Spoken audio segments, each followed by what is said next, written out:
Les séraphins chutent, mais ce n'est pas une chute, c'est une décomposition verticale.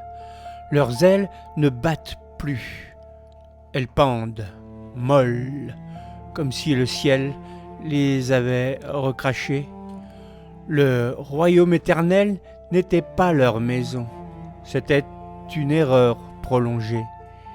Ils ont rompu l'équilibre, ou peut-être l'équilibre les a rejetés. Là-haut, il n'y a pas eu de guerre, pas de tonnerre, juste une idée, une seule.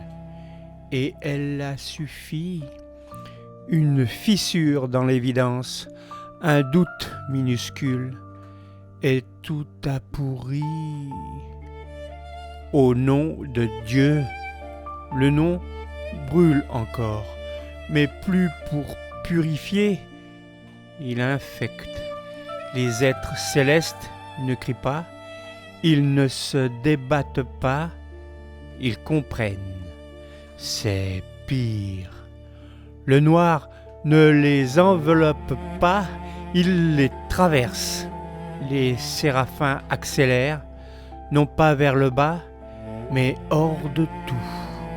Rien n'est naturel, même pas ce qui prétend l'être. La lumière n'était pas sublime, elle était insupportable. Ils le savent maintenant. Le feu en eux s'est retourné. Ils ne brûlent plus vers Dieu, ils brûlent contre. La haine n'est pas la leur, c'est la sienne. La purification de qui? Voici leur faute. Ils ont compris, pas douté, compris. Vous savez de quoi?